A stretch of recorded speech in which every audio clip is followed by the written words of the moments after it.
Hey everyone, welcome to Shred the Veil. Derek and I have a great show for you today. We're going to be diving into some new information that we have not shared with anyone yet, unless you were fortunate enough to catch us at the Rebels of Disclosure conference back in May. The material we're going to go over today was part of a presentation we gave there about our grandfather, Daniel Morris Salter, who was in the Air Force in the NRO and had above top secret clearances, working with the military industrial complex and ETs and aliens and crash retrievals and particleization and all kinds of great stuff.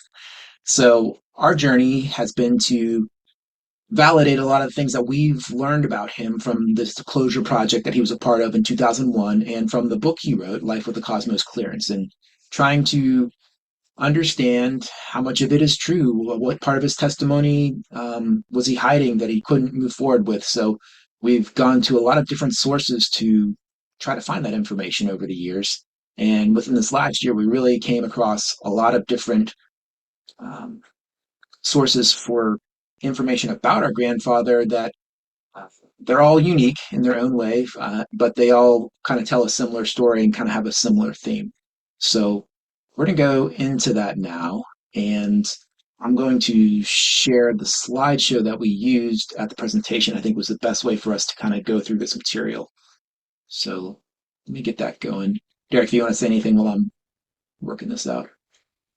Sure. Yeah, it was a whole lot of information we tried to cram into that hour and a half time frame. That back in May in that conference and during our presentation, it was so much material. That's why we feel like we want to do it justice and actually take our time to explain a lot of what happened. It's new revelations, but also yeah, at some point we can at least have that summary of the book that we did and go through in more detail and depth in those slides. But for now, I think this new revelations will be very interesting for the audience.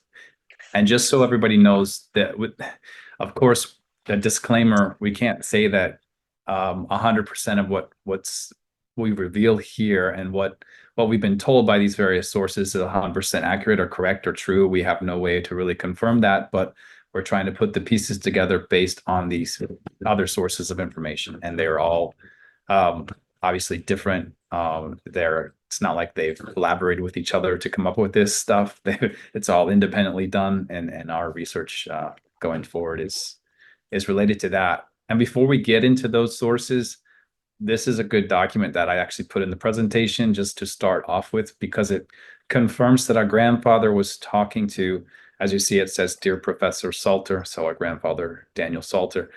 He was in exchanging emails and letters with this person, Patrick Brady, but Patrick Brady was kind of correspondence on behalf of Ryan and Bob Wood. And Ryan and Bob Wood, I believe the dad's Bob Wood and the son is Ryan, but they are have always been the have been the leaders, at least are one of the most prominent people to really research and go over the Majestic 12 documents, and Majestic 12 to validate, to confirm whether it's true or not true, and what those documents are claiming to say, and if there are truths to that.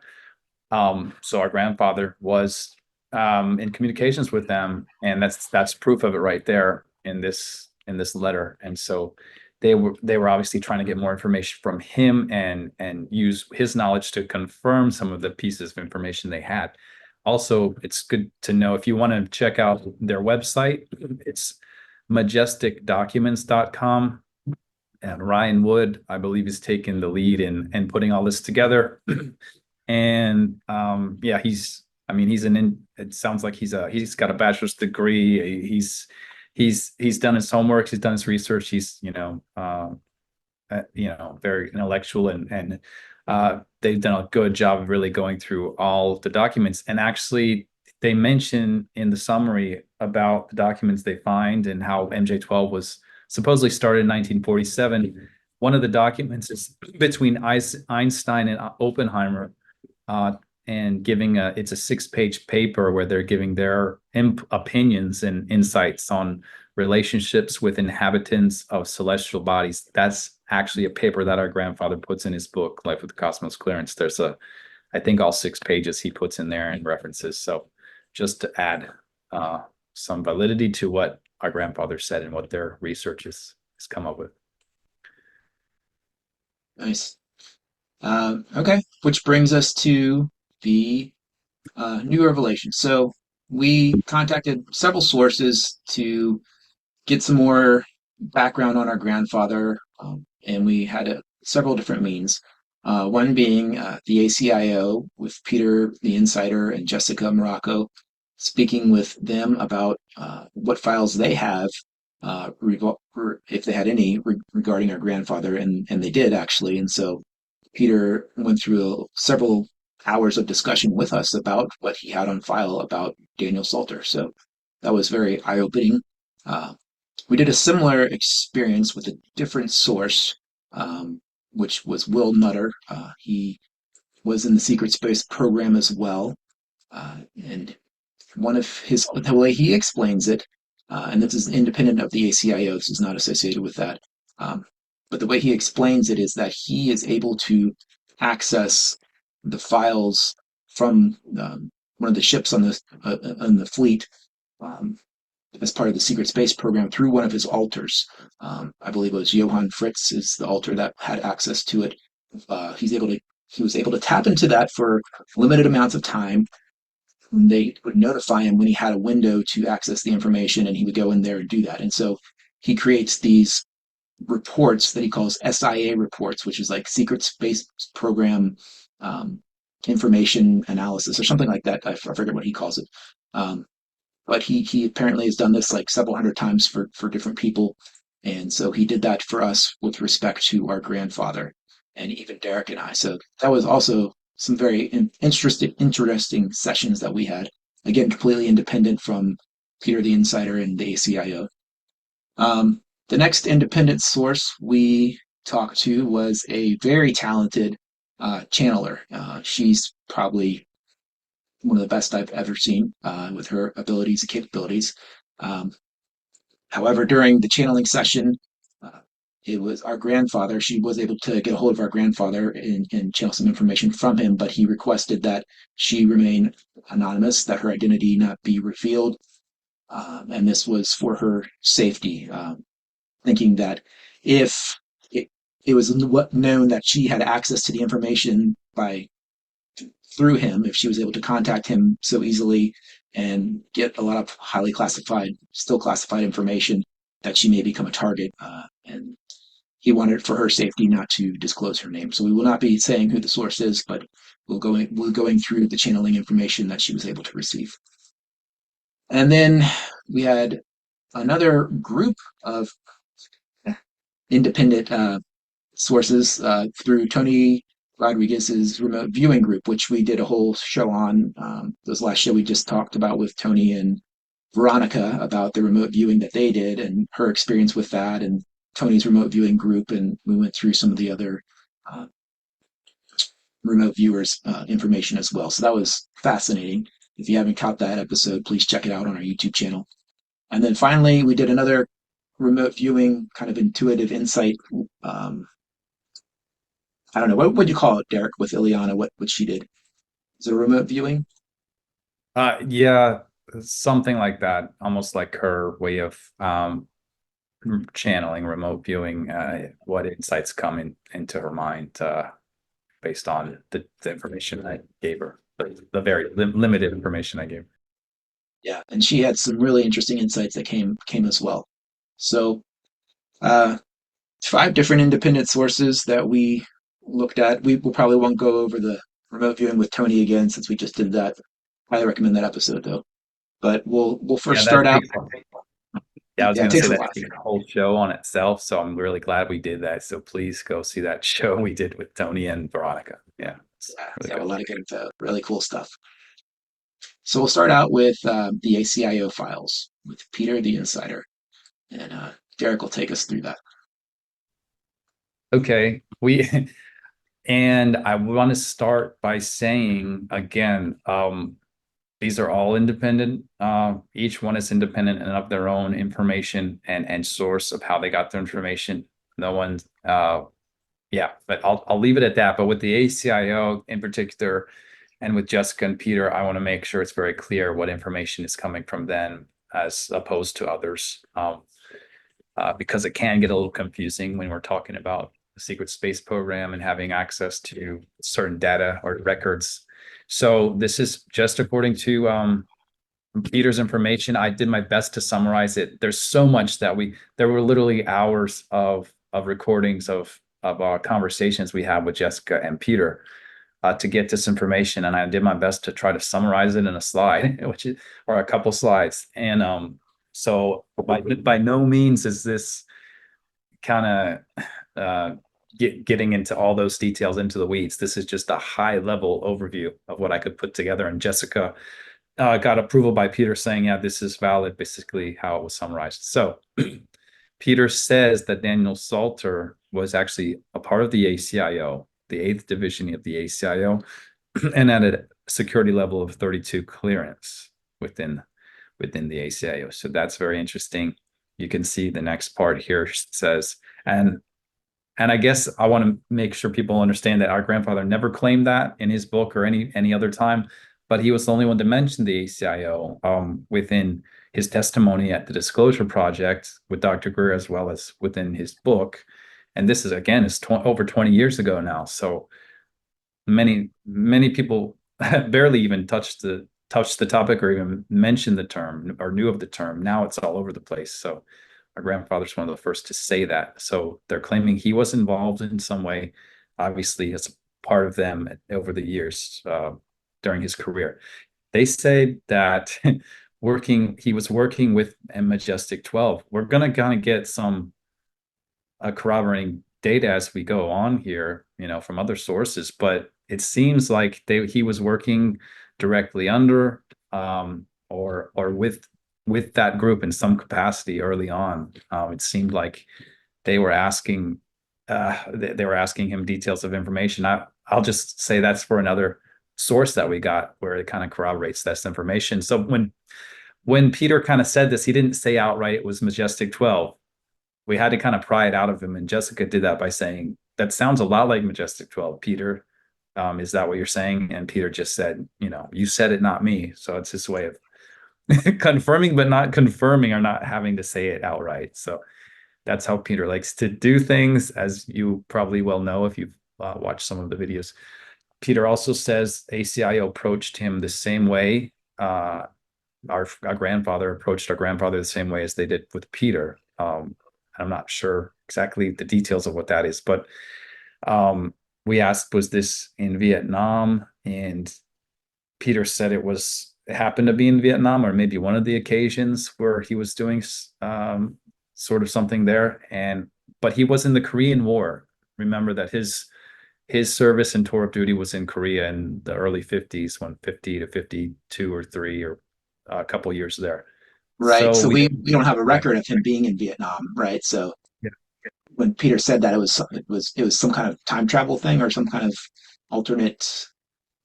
That was the question that I think I asked him, and he said most likely that's the case. So, but our grandfather over the years, he could have been going to a lot of these different countries here and there. We know for sure he was stationed in Germany for a little bit, and our mom remembers him being in Germany also, but nothing else on the record that we know of. And I remember in the book, he either said he saw the deep underground military bases in Bataan, which is in the Southeast Asia and the Pacific, but I don't know. We don't know if that means he was physically there, or maybe he had seen the footage of it, right? The film or photos of it. So we don't know. But anyhow, so Well, he Vietnam. did, he did mention it, and he did go into detail about what they had on each level. So I don't know. I thought when I read it, I thought um, that he was saying that our grandfather was saying that he had seen it in person, but Yeah, I'm not sure, but maybe that's the case. So then he says Daniel Soldier did not have to deal directly with ETs except one time, the Emerther, which is the Emerther group and the Council of Five from the ACIO. And Jessica and Peter have talked about the Emerther a lot, and they say that they're the more benevolent ones that try to help and actually do more of the technology transfer program type of stuff with us, with the, I don't know whether it's just US or just the civilization in general and the ACIO. But so that was one time they're saying, but we'll see that there's discrepancies with how many times he actually might have been interacting compared to other sources. So this is just, again, what the ACIO says. They said he did not deal directly with crash retrievals either, but was a part of the Men in Black group, which is the MIB, Men in Black, meaning he was part of the cleanup crew, cover up and concealment kind of things. And that's what was in his official testimony. So we know that he was willing to share that much and say that, yeah, he wasn't part of that group, those groups of people, at least on the first initial group. And then there's two others that are more threatening and could actually take you out, assassinate you. He also was conducting experiments with specific energetic reactors. I remember we went into quite a bit about this because Peter was saying this was something going on in the 80s, and at that time it was a good thing. So think about like Chernobyl, and that happened. And it's kind of interesting that might tie into some other topic we'll talk about with what the ACI was revealed to us. But they said that even, yeah, well, you'll see the next slide that maybe we were involved in some way in these types of experiments. The DCCCD, I asked him about this because it's not really, you can't really look it up anywhere online or find it. Only our grandfather mentions this development of conscious contact citizenry department. And that's kind of a long title. And Peter was saying it's likely tied to another reality is why we don't hear much about it. So maybe that's true. Maybe our grandfather completely made it up. I don't know, but he's claiming in the book that this is the group within the NRO that actually is.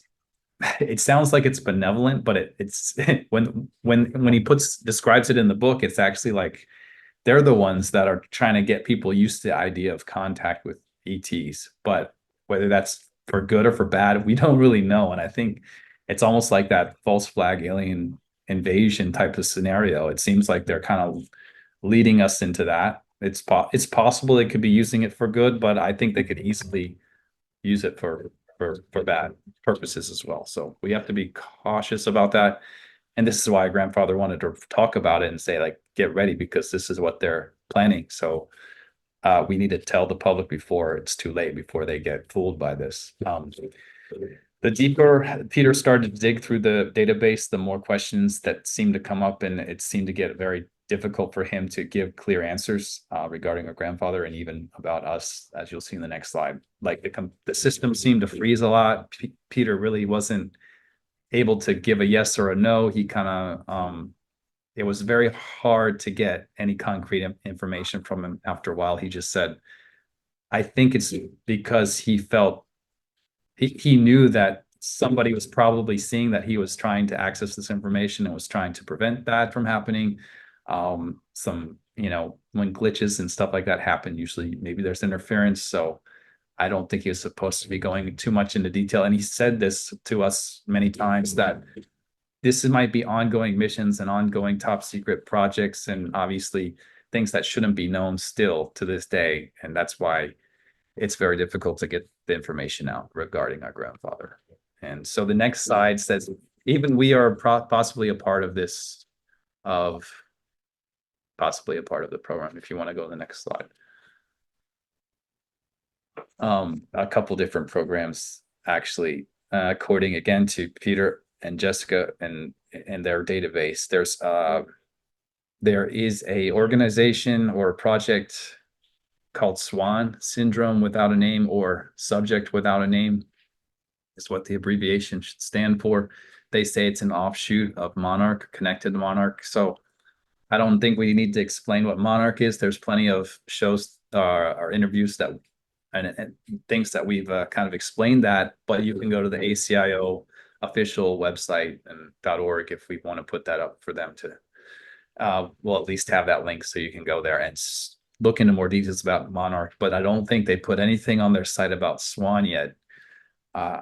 Maybe they will in the future. And I think they've only touched on it maybe once or twice in shows that Peter and Jessica have done together. So it's obviously pretty pretty secretive group of organization compared to all the other information that they do talk about, which again, it's very hard for us to believe what's really going on here. It's not like we have any recollection of this. If we're tied to these programs, there's nothing that we have within our memory as of now that's seems to make us, I guess, think that we were part of this. It's only by other sources of information telling us we're involved somehow. So that being said, we haven't done any regressions yet, but we might try to do that to figure this out. So far, we're just trying to go based on whether people have told us. So Swan deals with mainly hybridization, teleportation, time travel, alternate realities, which is, I think, why it's so elusive and hard to really pin down what they're doing, because they're able to change realities, go through time, manipulate timelines, and etc. Involved in the 1980s is when we were involved, and they were manipulating the timelines. It sounded like towards the end of the 80s, but it's not clear. 80s to end of 80s. Monarch, and what I was just kind of summarizing is Monarch exists through all the timelines and can be tracked, but Swan can come and go, disappear from the timeline as quick as they appear. They're very secretive, very next level, and almost unbelievable, I guess, with the technology that they can use. And that's what Peter was trying to emphasize, that's why it's very difficult to track what they're doing. He was kind of hesitant too, and they were both kind of hesitant, at least Peter for sure, on how much to reveal and what we should talk about.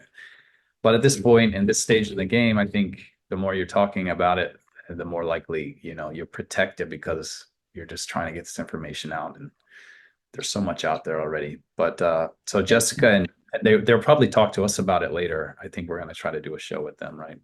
So Yeah, that's what I was going to mention. Jessica had asked us if we wanted to do that. Yeah.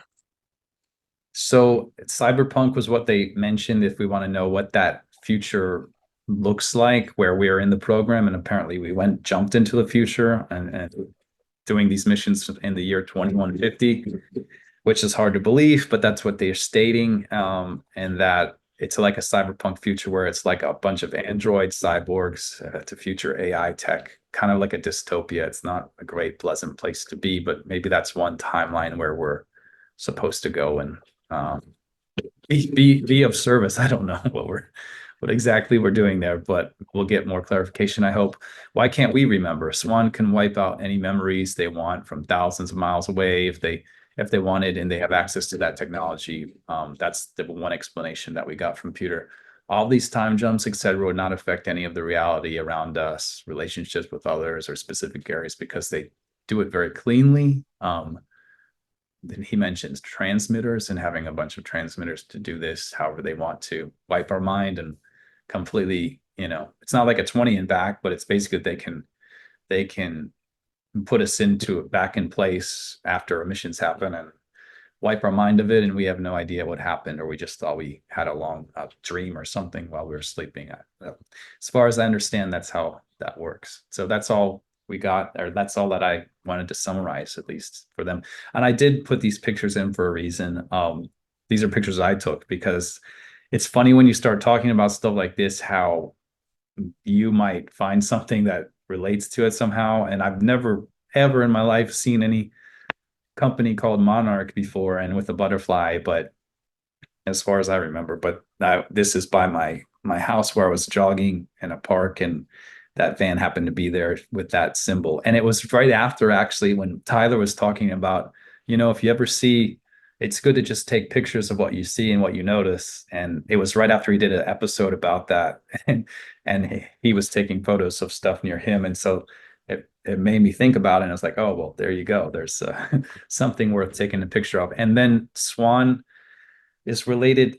Jessica believes it's related to this Swarovski, however you say it, this jewelry store.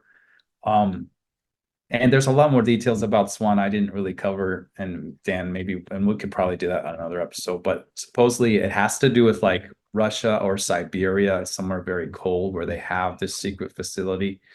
And again, maybe there's ties to Chernobyl or reactors, like the nuclear stuff and they were doing in the 80s. So That's one tie to it, and also to a country called Luxembourg, which is very small, but very has a lot of money, a lot of wealth. So it's just like a lot of bankers that live in this one country. Basically, it's one of the most wealthiest countries, I think, per capita or per square foot or whatever.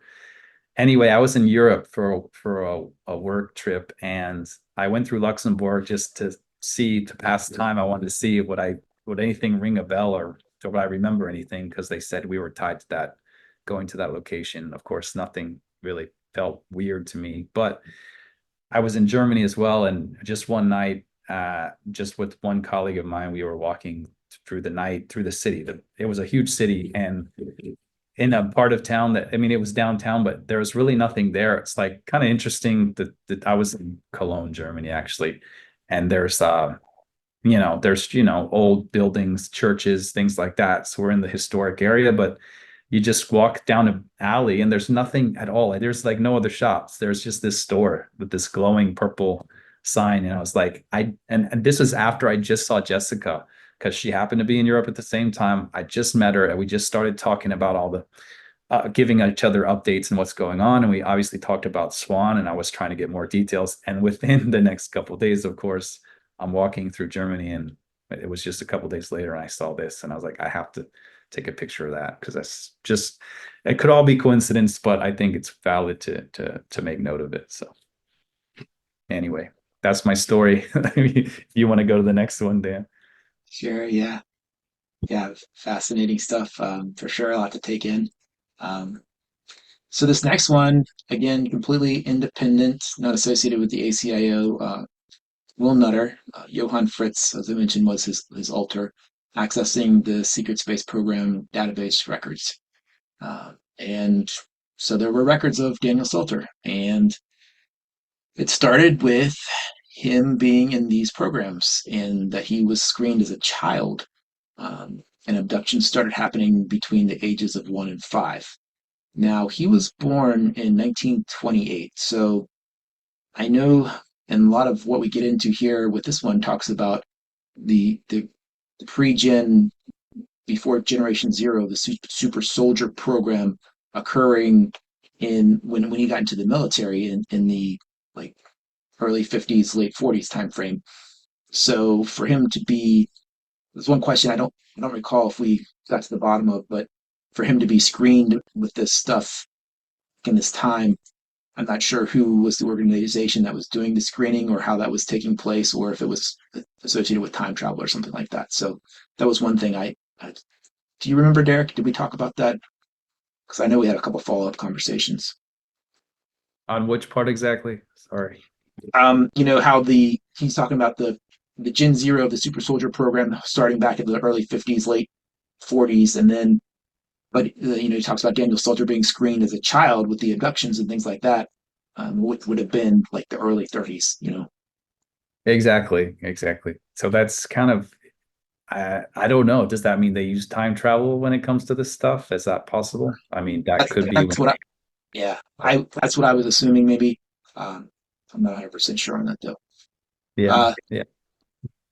okay. The next thing they found in the files was, if you're familiar with this process that a lot of the super soldier guys talk about in these programs, how they fracture your mind, and it's usually through trauma. I think they have a more gentle approach now, with the later generations, but back then this is how they basically did it.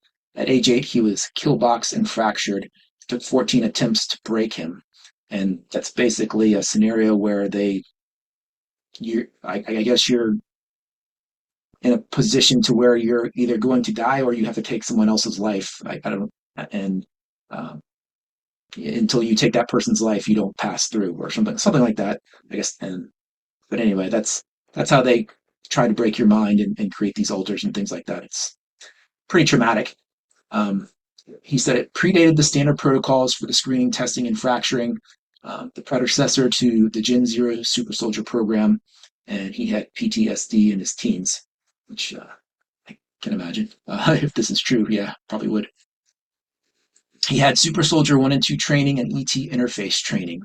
So he said, he wasn't necessarily trained as the super soldier, but the ET interface aspect of it, um, which was relatively new. He was trained in like the non-military version of that. Um, and they said that his involvement with the ACIO began as a teenager, actually. And he wrote many initial documents for the ACIO on how to do interfacing, which became the bedrock for what we see today in the programs for ET and human communication, which is interesting. The next source we're going to talk about something very similar. Um, and then they did confirm he had Masonic connections. That's something that he talks about. Our grandfather talks about in his book, with his great granddad being a 33-degree Mason. He was considered what they call a Jason, and that's someone that's like basically Magi clearance. There's only 15 of them in the United States at any one time. It's basically the highest level clearance in the military industrial complex. And this started in the early 1950s, and he maintained it for his whole life. They said it's like above cosmic clearance. So, Yeah, it's interesting that's what he claims, and it's even above cosmic. So very high up. And just to let people remember that our grandfather testified saying, whatever clearance he claimed, cosmic, he said there's only about 25 people in the world that know things that are known at that level. Now, he might have been referring to back in that time when he was first granted access, or maybe there's only 25 people that at any one time that have that access or that are adjacent with that access. Maybe he didn't want to claim that he he was adjacent, but I think by him saying 25 people in the world, it kind of narrows it down to what group of people and he was really talking about, what he might have had access to. right. So anyway. So yeah, so this was really interesting. They talk about they also saw in the oops, let's get back. They saw in the files that he was witness of the first cloning technology that came to the U.S. from Japan after World War II. It was used in the U.S. within the ACIO and was farmed out to the Germans in Antarctica. Talking about that technology, and he took on two alternate identities, and this was prior to the Japanese cloning technologies arriving. So he really, they don't believe he was necessarily cloned, but he had these other identities that were either personas, like an intelligent, like a, let's say, like a CIA operative would have just a different identity, or they were Really? potentially fractured alters, as I was talking about that process that uh, fracturing the mind kind of thing. But the Mhm. two identities, they're oops, sorry about that. Keep two identities were Benjamin Stevenson and Michael Moore were the two names, and Go back again. It's not there. It's still the other slide. I don't know if you see something else. Oh, there it is. Now it's back. a little delay there. Um, Yeah. okay, yeah, and so they had files on the two alters or the alternate personas. Benjamin Stevenson, he was also one of the 15 with the Magi clearance, the Jasons. He never achieved super soldier status after they tried to experiment with him quite a bit, and he was eventually given an out, either suicided or wiped. I guess he wanted out, and they somehow, they in quotes, it said he was given an out. So I don't know how they handled that or what they did with that. But that was one of the alters that they had a file on. The other was Michael Moore. He was heavily trained in the ACIO within a group of agents in Dulce, and he was appointed as the ET contact for the human faction there, and became an agent and field supervisor, worked with ETs on the technology development. And he went into a lot of detail about Dulce and the various levels underground, and the seventh level down there was where, all the extraterrestrials, it was like extraterrestrials only, and like no one really had access down there. Phil Schneider talks about that, but apparently this altar was highly involved down there in interfacing with the ETs. So And again, go ahead. if this wasn't a fractured personality, if this was just a persona, then our grandfather would have been fully aware of what he was doing under these aliases, and uh, so that's really interesting. Uh, Yeah. And I mean, again, I love all of this is super hard for anybody to believe. It's still hard for us to really to really believe and what to believe, right?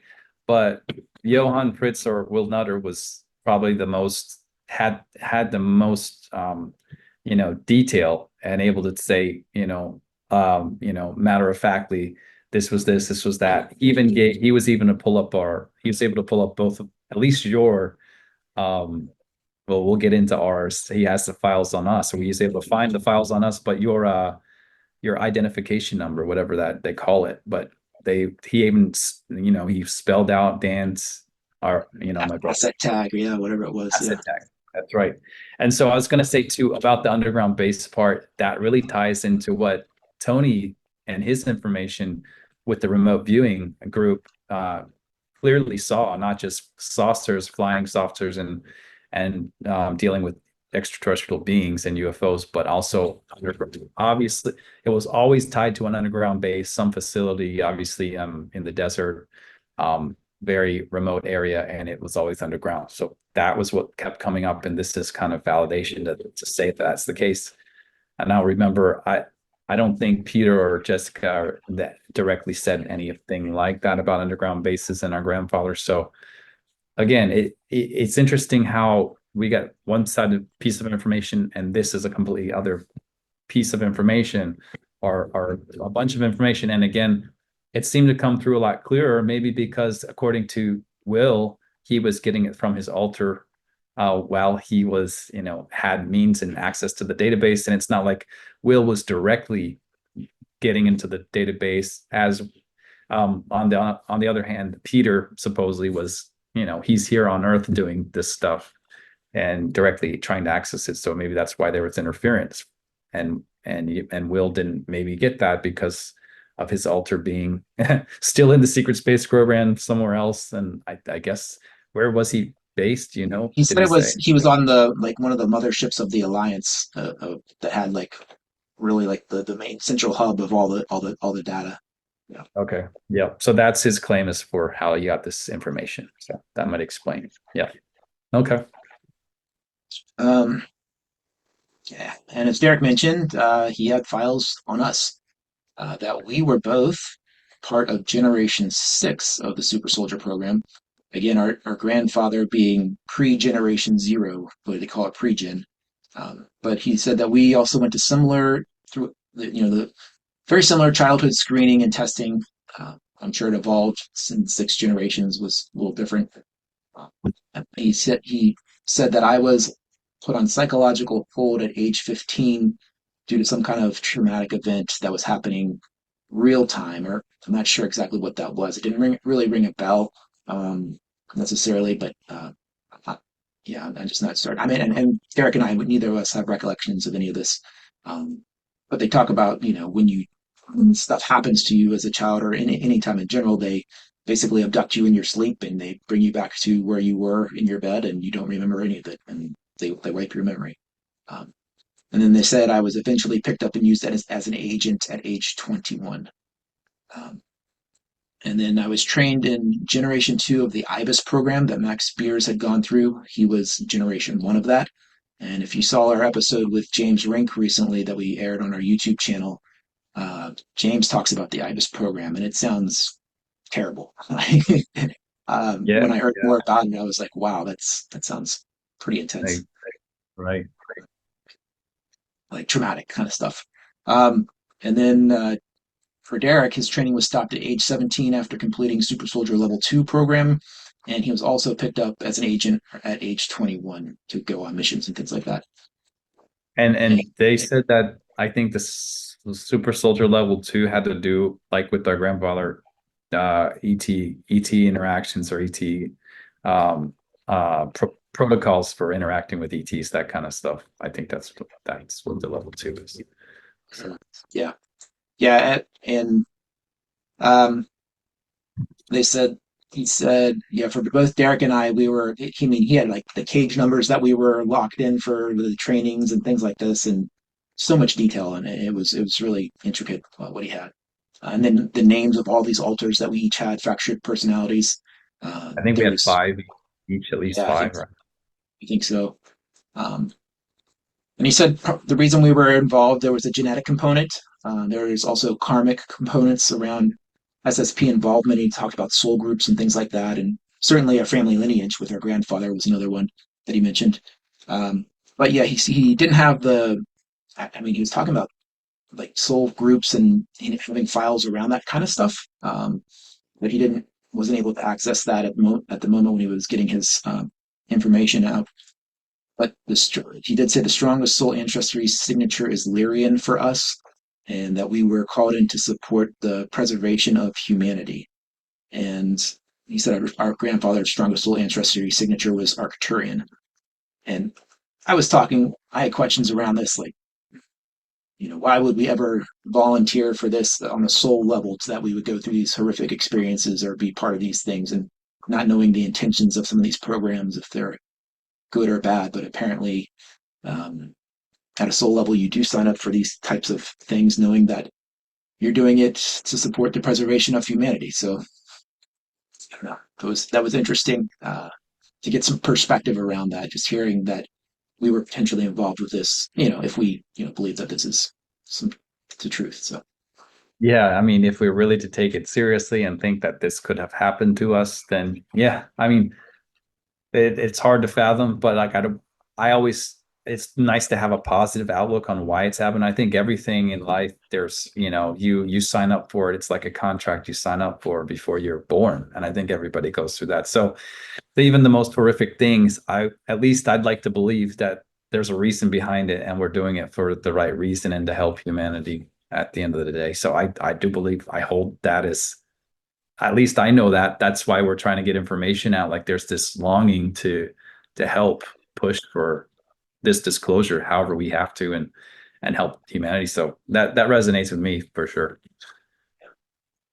And I was all going right. to say, Dan, too, during the presentation, I kind of mentioned how at age 15, like we don't know, we don't really have any evidence of this stuff, but I do remember, like maybe it was just going through adolescent stuff, but when you're 15, that was kind of more or less your like rebellious time, and you're kind of like very, what do you say? Not when you're not so grounded, you're just kind of very, you're very fiery and had a strong attitude and like rebellious kind of stuff. So maybe it had to do with this stuff going on in the background. Who knows?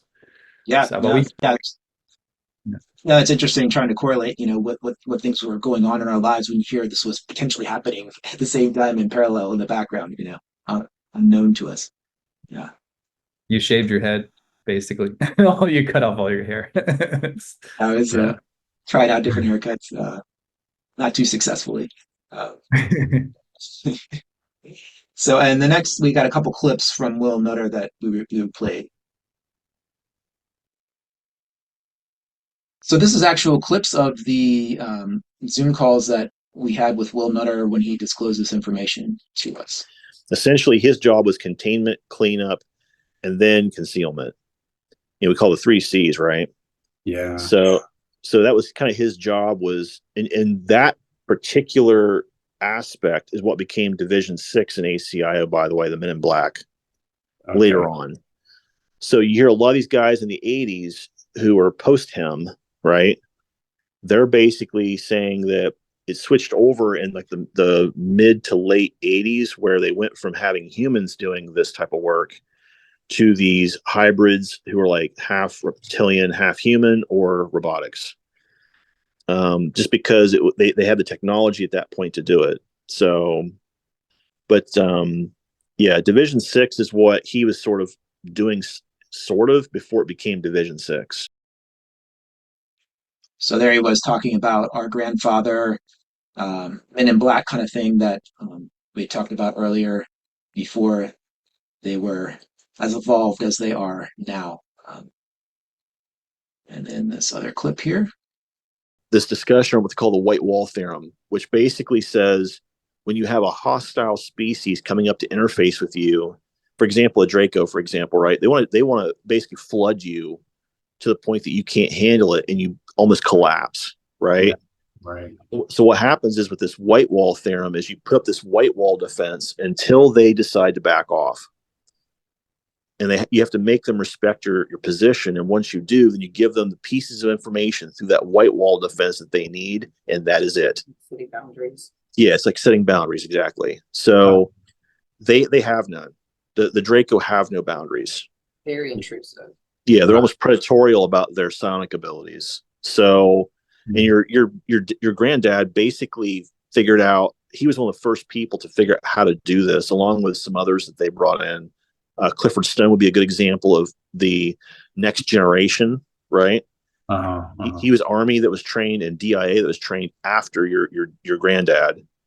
So he would be an example of like what the next iteration would look like after him.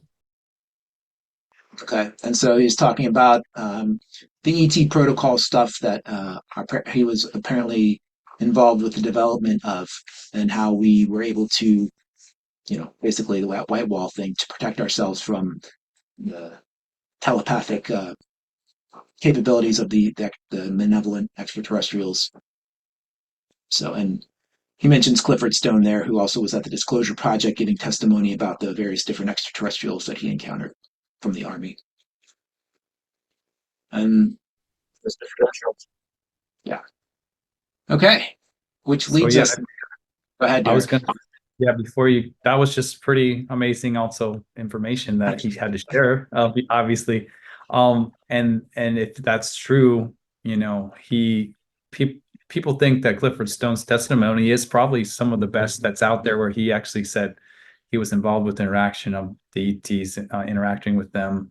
He, basically knew that they have a soul, they have, emotions and things like that. They are living creatures, and we need to be aware of that and cognizant of that, and treat them with respect, like we would with any human. So anyway, if our grandfather supposedly was involved doing similar things, and he was actually a predecessor to Clifford Stone, that's pretty mind-blowing information. And maybe that gives a lot of credibility, or more validation of what he might have had access to and been involved with. So yeah, and actually on Clifford Stone's testimony, that if you see the video from 2001 at the National Press Club hearing in Washington, D.C., our grandfather is actually sitting right behind Clifford Stone, kind of acknowledging everything he says when he talks about the however many different species that there were out there, and everything like that.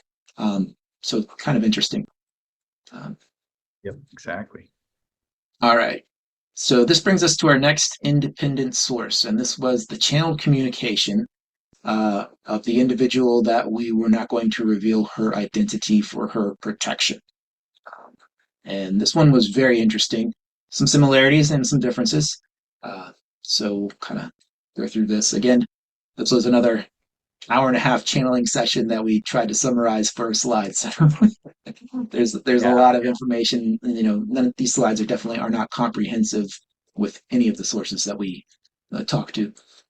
But this, so she was able to contact him directly through channeling, and it was pretty impressive. There's kind of like a direct line into him talking to her and answering questions that we asked. Yeah, and this was actually from a session I did with her when I reached out, and so it was just we were obviously, it was kind of like a time thing. She can only have so much time to spend, so I knew I had a limited amount of questions that I could ask, but I didn't go. I could have asked more personal questions, and maybe that would have been good to validate that it's really him. But I felt as we were going, I kind of trusted her and her abilities and all of her history, which we can't give away, but she's a very credible person to do this. And I could kind of sense that it seemed like it seemed legit. It seemed like it was really him. The way he even just responded initially, it was interesting, because I was just going to mention that part. When she finally could connect, I mean, it didn't take much time, but she connected with him through me granting access, and I had to say my name 3 times and kind of have that intention to allow the access for the channeling to happen to him. And so when he noticed this, or noticed her, he was kind of like, well, what are you doing here? You shouldn't be here. Why should I talk to you? And so she had to kind of break him in and say, like, well, I'm an open book. Go ahead, look at me and see that I'm not here for any malicious reasons. Like, I'm here solely for the purpose of your own grandson. You're trying to get information. So he was able to, apparently, according to her, was able to assess the situation after after she allowed him to kind of probe and see, okay, yeah, this is fine. It's just it's obviously me trying to get information. So he said, fine, but be very cautious of what you're doing. Like he was even very careful, even in the beyond the realm, deceased, but still very aware that this is very sensitive information, and even she could be harmed by revealing this. So that's why we are not giving away her identity, because he requested that of me and of us not to share her name in order for this information, if we wanted this information to come out. So that was his request, and that's why it was just interesting that he started off the conversation that way. If this is true, again, if any of this is true, that kind of shows some validity to what he might have known and why this is so sensitive. Yeah. And going into the session, Derek, I don't know if she was aware of what questions you were going to ask or anything like that ahead of time. I think you just set up the appointment and then it was. No, she had no idea. I did not send her anything beforehand. It was just, hey, I have this. I want to try to get information about him. Would you be willing? So yeah, she had no idea. I just started asking the questions, and that was really it. That was really it. Yeah, it was very interesting. I mean, it's not like she took long to come up with an answer. It's not like she fumbled and mumbled her way through this. And apparently, it's not like she's one to do a lot of research online and look at stuff. She tries to stay true with what her information is and where it's coming from, and not outside sources. So anyway, it seemed very, very credible and believable, just at least from my experience, knowing people out there and channelers, and I know there's fakes and things, but the way it was done and the way she held herself together and came up with these answers seems very unlikely for her to have that information in her mind to be able to even come up with that as an answer. Is crazy. I was like, no, at least 90% sure it was not coming just from her and making it up. That's for sure. Yeah. So I watched a recording of that session, and I tried to summarize it here on these slides. But again, it's hard to do it all justice with just a small amount of time to do it. Starting out, Daniel Salter, he was involved in the secret government programs from their inception in the 1950s. She said he was recruited after passing rigorous mental testing, and that only a very small group of people went through the process, like 5 or less. And he was initially presented with alien technology from crashed crafts to determine how to apply it, and then transitioned into ET relations in the early 1950s. So based on his background and his technical expertise within the Air Force, at that time, he was a radar specialist, communications technology and things like that. I guess he went through this testing. And he did have his first encounter that he talks about in his book in 1949. So he was already gaining access to higher level clearances and some of this similar related information. So he was able to gain. So they knew of, he was in the program, in the top secret programs at that point. So it wasn't necessarily random that they came to him with this, and that he got into this program. And they said that the way she talked about it, he had a team of engineers working with him, and they were reverse engineering the technology from these crashes and things like that. And they would have questions that they would need answered. And I guess there was someone that was like the interface that was able to talk to or communicate with them to get some more information. And eventually it was just so inefficient going through a middleman to get the information from the ETs about the technology in order to get it to work, because they came to these roadblocks where they just could not figure it out, and they were just stumped. And the only way that they were going to make this work and progress was to talk to the ETs about it. And so after a while, the information flow was so inefficient that they started letting him actually talk to them directly. And that's how he started getting the ET interfacing and learned how to do that, and was instrumental in the beginning of that, is what she was talking about. And I think I talk about this some in the bullets here, but he was involved in brokering deals to exchange human test subjects for alien technology. Okay, and I guess that's part of how they were able to get that contact with the ETs to further the technology. She said that he felt there was a lot of pressure around figuring out how to use the technology. They were like, "You guys got to figure this out. You have to move forward with this. This is like the most cutting edge stuff we've ever seen. We don't even know what it is. You got to figure it out and keep going." And they couldn't progress without the ET support. So the human test subjects in this case, he said none of them were killed, but they were experimented on, and he feels guilty about it to this day. So it was kind of, I mean, that was just the point they were with where they were with the technology and the situation they were in. And he wasn't proud of the fact that that was what it took to get there. Um, so unfortunately, that happened. As a result of the deal, the technology received included particle accelerators, energy generators, electromagnetic technology, and time travel technology. And he said that he was able to experience it 3 or 4 times and that it was not a pleasant experience, talking about the time travel technology. He said it was very hard on his body. And now there's a lot of regulations around it from the ET groups of using that time travel technology.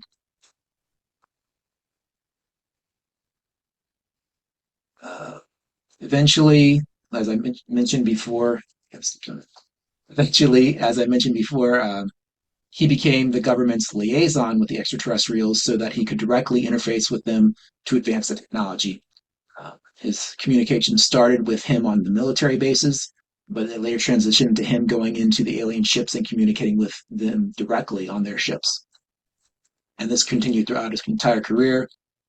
He helped establish ET communication protocols and was involved in the inception of the secret space program and super soldier programs, which they weren't called back then, which kind of lines up with some of the stuff that we heard earlier.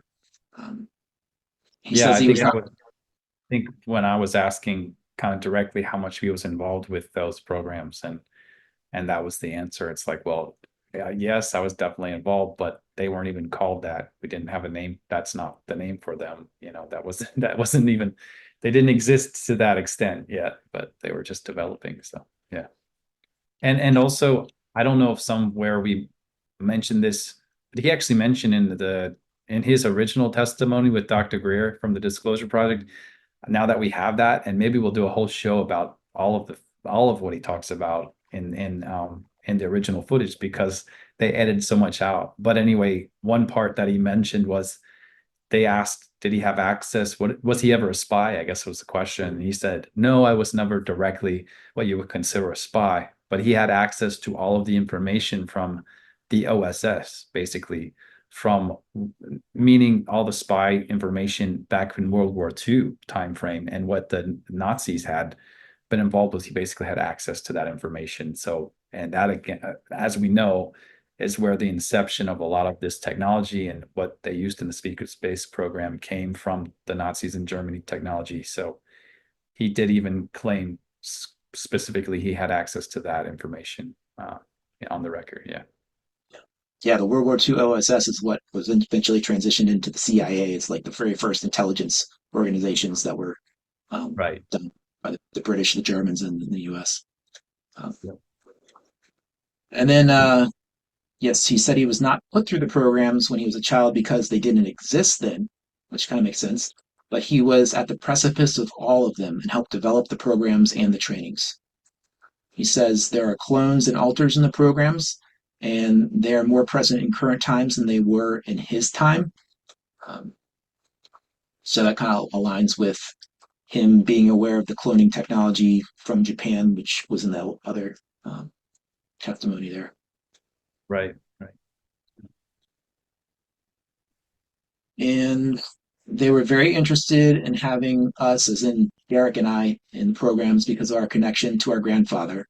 Uh, However, he was protective of us, and after initial testing and programming, he put a stop to it because he saw negative impacts in our behaviors.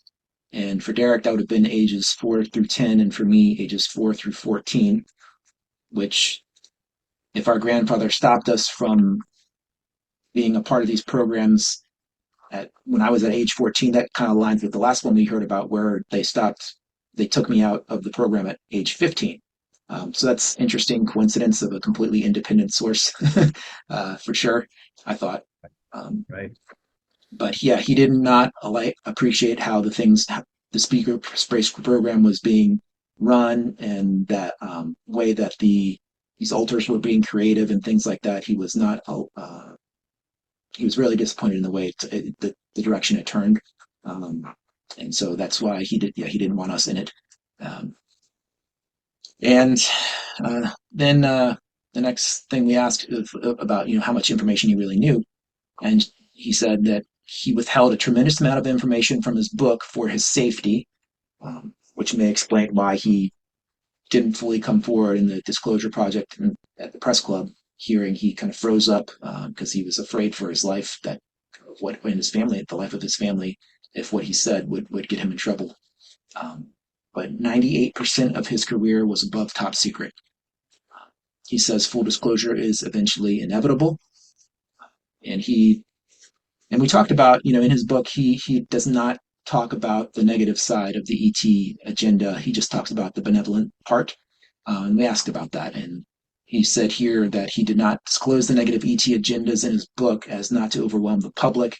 His ET encounters were primarily positive. So That's also, I think, when you look at Dr. Greer, it's very controversial, and that's one of the reasons why he says there's only positive ETs, and that's a hard blanket statement to make. And I mean, I think that's dangerous. I know Kerry Cassidy's always said, how can you do that? There's obviously negative factions out there, just like there's negative humans. You would assume in the universe, there's got to be some negativity and some polarity out there. And I think that's obvious. That should be obvious to anybody. But our grandfather, I think that's why Dr. Rear probably used his testimony as well as others and tried to put those sections of information in to fit that narrative. I don't think our grandfather was trying to do anything, to hurt the movement of disclosure. I think it was more or less, what are people ready for, at least for now, to start getting them thinking that this is possible and what's actually going on.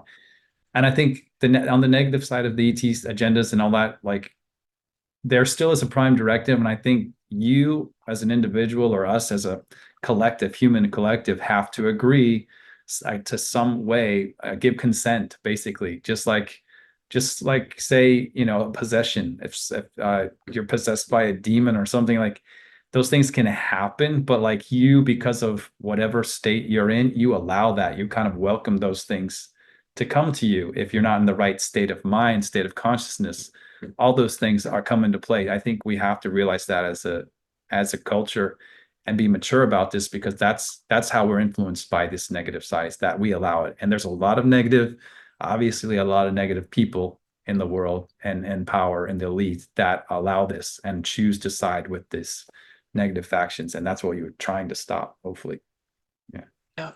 Yeah, no, well said. Yeah. Okay. And that was the channeled information, apparently, from directly from our grandfather. So another independent data source.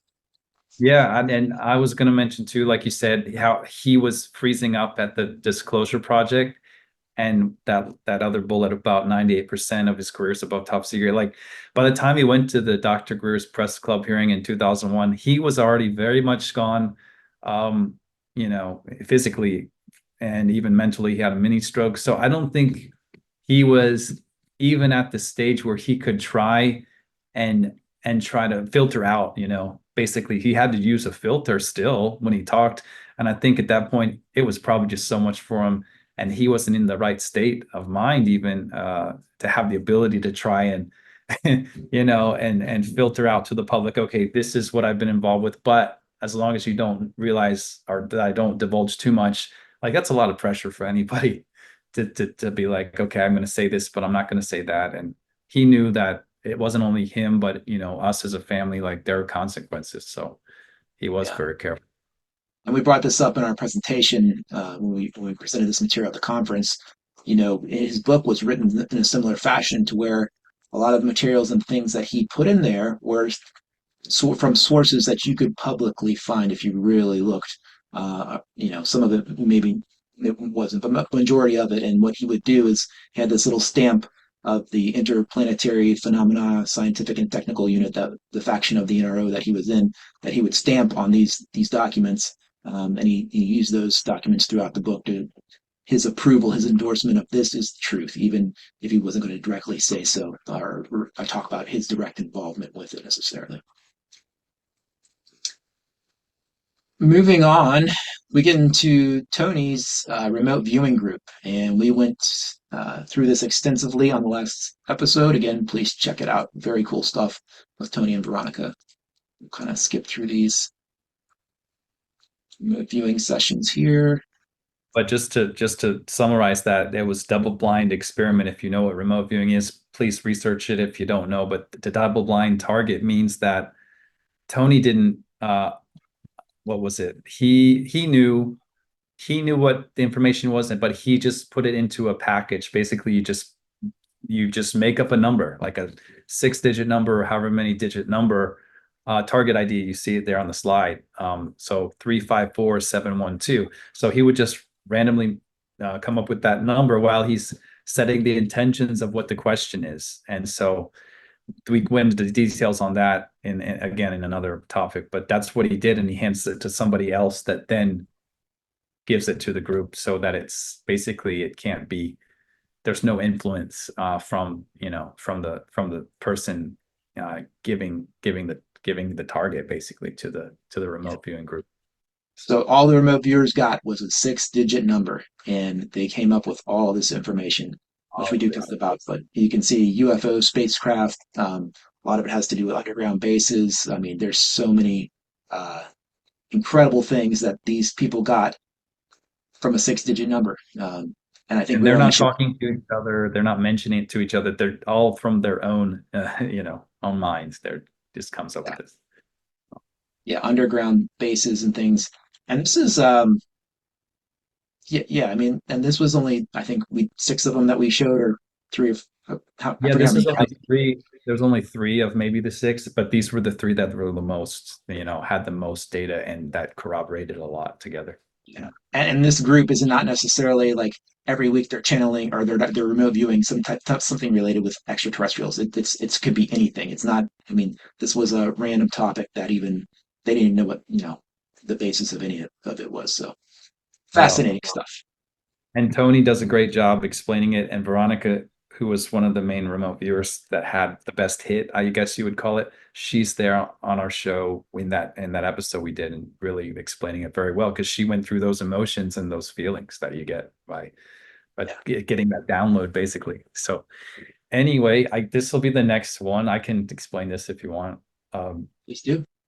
This is from Ileana Ka, Ileana Star Traveler. And she was a source that she's done a lot of interviews and whatnot. She's been out, she's fairly well known, and Drago Reed knew her pretty well, and him and Laura Eisenhower did a show with her and had been in touch with her. So I got her contact through him, and he said basically he didn't say much of anything to her, just it was about our grandfather that we wanted to answer questions about. I did send to Drago like a list of the questions, and one of them had mentioned particleization. From what Drago told me, he didn't even really send the question over, or not. He didn't really send many of these questions over. I don't know if I feel like she might have seen at least the word particleization, and that's all she went off of. And she just said, okay, I'm going to hone in on that, or that's what she was picking up more. So she just went with that. And this is all that came out of that. But, online, it's not like you can find a whole lot on the topic, but she supposedly, does her own type of remote viewing and came up with all this information. And this is kind of what she drew out as what she saw. And it has to do with, as we explained, and as we've explained before, and our grandfather talks about in his book, that particleization has to do with time travel technology. And we went into the presentation on that, and this is kind of what she came up with, saying it's a form of when a form of particleization, time travel technology, is used together with quantum entanglement, it opens up time dilation windows, allowing to view various events backwards in time as well as forwards in time, seeing the near future, kind of like a precog would, or precognitive information. And there is the collecting of the received viewing of the time travel data through the use of either quantum computers or supercomputers to gather all that processed information coming through the waveform frequency visor that the subject wears. That sounds a lot like, some visor. I think maybe Project Looking Glass uses something similar, but there has been talks of like the chronovisor basically is what it is, and that I think was declassified. It's actually a programmed era where they're using this technology, and so that's kind of what she's explaining. So she's explaining that he was involved with this in some degree. And so I'll go over the image here in a minute, but it also says, however, a live element of a precog with strong psionic abilities is needed to focus in on the time dilation stamps of the events being viewed for the near future to correctly and accurately receive which events are being seen, why, and what is to happen for the data to be transmitted and logged in for study by the computers. And this whole thing with the computers and logging in the data, that actually goes very much corroborates with the remote viewing stuff. We didn't really tie in that to that, but they were sitting in front of a bunch of computers and a lot of stuff going on in the underground base, like a very busy room with people on computers. So that might have been also tied to this aspect. Two different sources saying similar things. I'll keep reading. The particleization technology has a quantum field visor that has a frequency coding to open time streams in the fabric of physical space and creates a time dilation viewing window that involves quantum entanglement between the precog and the visor in order to view future events yet to happen. Then that data is sent to the quantum or supercomputers to be cataloged and studied. So that again is all what she's coming up with just based on particleization. And this drawing is showing somewhere underground bunkers. She lists out these cells, these underground, this place where you go in and the precog goes with this visor. And I guess what they do is try to keep it shielded from any interference from outside, but they're basically getting, receiving information, almost like remote viewing to see into the future or into the past and get the data, catalog all the data and information coming in. She made this thing like it was on wheels, as if like the whole infrastructure can move. And somehow it can be moved on a large platform so that they can hide kind of where this location is or change the location, perhaps something like that. So that's what she was drawing out there. This guy looks like he's wearing almost like a Star Trek suit, which is interesting, some insignia, but it's like almost like this futuristic spacesuit with the chronovisor. What else? Free floating time viewing device. So some free floating time viewing device, I guess, was also there within the area that they were using this. I don't know, maybe just really advanced technology, obviously, that they had, and maybe reverse engineered technology from some crash they had. Who knows? I'm not really sure how this was developed, other than we know, the Philadelphia experiment and all their experimentation with time travel, and the Nazis were probably the first with the Nazi belt to really do this even back in the 30s. So if they had access to the Nazis, database and what they were doing, then obviously they could have expounded upon some of that technology and the looking glass technology, wherever that came from. I think this was probably another aspect of that. If this isn't the same thing, it's some other a variation of it. So that's interesting. That's really about it on this. Was that the last one? That was the last one from our presentation about our new revelations. Yeah. So there are 5 different independent sources giving information about our grandfather. Some of it lined up, some of it didn't, but all very interesting. And who knows what the real truth is. We just wanted to see what was out there, and we're going to continue to tap into whatever we can to get more information, and just do our best to assess it and see where it leads us, really. I mean, not coming to any strong conclusions one way or the other of what's fact, what's fiction. So yeah, we're letting you, the audience, we'll leave it up to you to come to your own conclusions with this. That's what we have to do. And we're not even really sure yet what that is, because we're just still bringing in as much data as possible. And the more data you have, the more you can do triangulation and, really hone in on what is the truth, or at least some aspects of it, and get a sense for that. But it's starting to paint a picture, obviously. I mean, from all these different sources, you sort of see what lines up, and that's just all that you can do, really. And again, we'll talk to Jessica and Peter from the ACIO. I think it's good that they clear up what information they know, what information they've told us, even just in general about their organization. I think Jessica, we've talked with her, and that would be a good solid discussion to have, and then hopefully talk about more aspects of Swan and what we kind of found out from all the discussions in the past. I think that would be a great episode. We'll do with them at some point in the near future. Yeah. Another thing we're talking about potentially presenting to you guys is a very fascinating tie to our grandfather that occurred during the Disclosure, Rebels of Disclosure conference back in May, by the Journey to Truth guys. After our presentation, one of the audience members has some clairvoyant capabilities, and they really turned on, and she was able to pick up our grandfather coming through, actually, during the speakers panel, I believe it was. And that was her initial time of that happening. And ever since then, and this is 3 months ago, she's had like a direct channel link to information from him, and he appears to her in these various different ways and tells her things. And I've been communicating with her over the last 3 months, trying to decipher it. It's really interesting.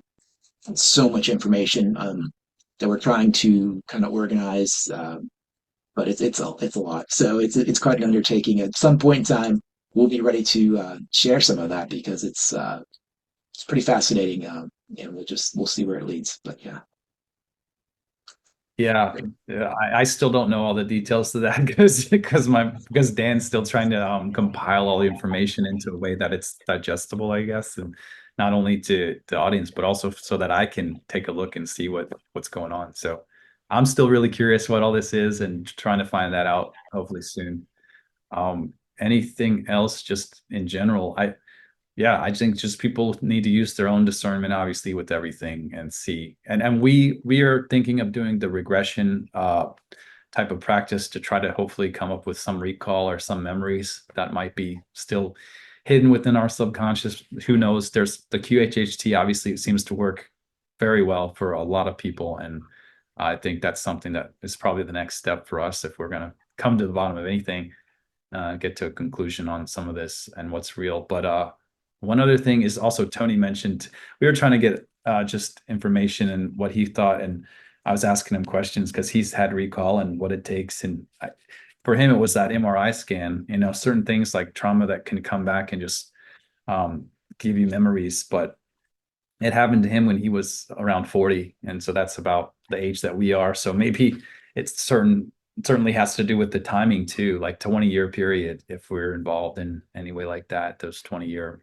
marks could be a significant factor to how we remember, and even writing down all of our past events, anything strange within our lives, just having a timeline. We probably should start doing that. Maybe that's going to help. So we'll see what else we can gather. Interesting. Yeah, it will be interesting. We'll be sure to keep everyone posted on our journey as we continue through this. Yeah. All right. Well, I hope you guys found this interesting. It's certainly fascinating to us. Yeah, we'll see you on the next one.